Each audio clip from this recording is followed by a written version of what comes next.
If you're like me and you grew up in some overseas Western country, then you probably find learning Chinese to be very, very hard. It's just a bit of a learning curve.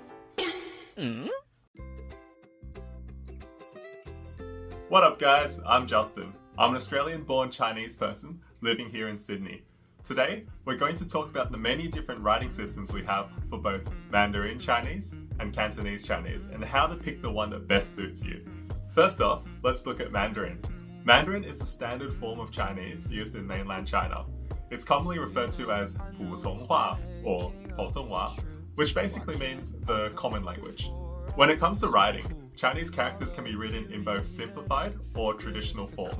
Simplified is used in mainland China as well as most other countries that use Chinese, but places such as Taiwan, Macau and Hong Kong still prefer to use traditional characters. So here's an example sentence written in simplified compared to the same sentence written in traditional Chinese characters. 我想学习说普通话. Alright, but did you know that Chinese also has a romanized writing system designed for English speakers, known as pinyin? Here's that same sentence we saw above, but this time written in pinyin. 我想学习说普通话. It's a lot easier to read for someone who's new to Chinese, as the alphabet letters sort of make enough sense on their own, and you just have to learn the 4 accents or tones that go with it.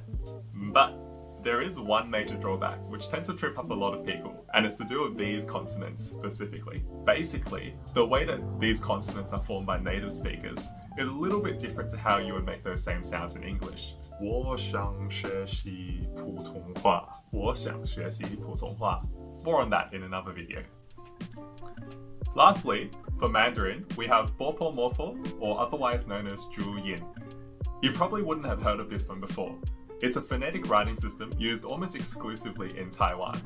Basically, you have these special characters which correspond to certain sounds or mouth shapes, and you can use them as sort of building blocks to construct Chinese characters. So here's an example. Looking at the word shuo, Bopomorpho would break it down into 3 sounds. We have shi, wu, o, shuo, like that.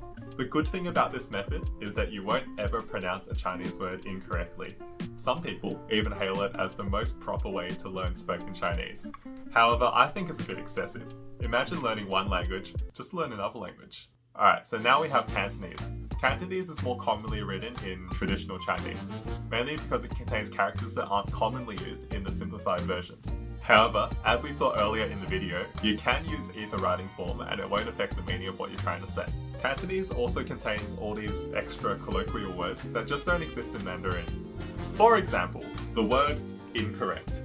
In Mandarin Chinese, you would say 不对. But in Cantonese, you would never say 不对, which is the one-to-one translation. You would say 啱.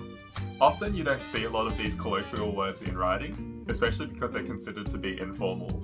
But these colloquialisms are such a defining part of Cantonese that I think you really have to learn them if you're trying to learn how to speak Cantonese properly. I'm very excited to share this next part with you guys. Just like how Mandarin has pinyin, Cantonese also has Yutping. Yutping is a romanized writing system developed by the Linguistic Society of Hong Kong, and it's very similar to pinyin, except this time using numbers 1 to 6 instead of accents to represent the tones. So good, right? If you ask around, you'll find that native speakers of Cantonese aren't very familiar with the Yutping system, even to the point that they've never even heard of it before. But it still remains the most popular method of learning Cantonese for English speakers, myself included. Let's look at some quick examples of Yutping. First up, we have nei, which means you. Then we have yan, which means person. Lastly, we have hop, which means to study. The drawbacks are similar to pinyin in that a lot of the English letters don't quite make the right sounds in Cantonese. However, if you have a lot of listening experience in Cantonese, perhaps from when you're young, you'll pick it up in no time. Alright, so what are the most useful writing methods to learn? If your goal is to be completely fluent in Mandarin or Cantonese, then you simply can't avoid learning Chinese characters at some point. You'll have to learn them eventually. If your goal is to just speak to your friends and family, however, then Yutping or Pinyin might just be enough for you. Regardless of your end goal though, I would start with the romanized writing system for whatever Chinese you're trying to learn, Pinyin or Yutping, just because it's the easiest way to get started, and getting started is the hardest step. So what am I doing right now? So I started learning Mandarin and Cantonese at about age 22. I'm 24 now. Prior to that, I had some speaking and listening skill in Cantonese, and I also attended a whopping 3 months of Mandarin school when I was a teenager. Fun fact, I hated it. I started off with Yutping for Cantonese, and then I started matching the Yutping for Pinyin and Mandarin to get some double value as well. I just did this for about 4 months at the start before circling back to simplified Chinese characters, and I think it'll be a fair while before I start tackling the traditional characters. That worked really well for me, and I definitely recommend it if you're starting from a similar place of knowledge to where I started from. Language learning is all about playing to your strengths and finding what works for you. So that's it for today. I hope you learned something useful from all this and it helps you take the first step in your Chinese learning journey. If you like this video, please remember to give a like and a subscribe, and I'll see you in the next video.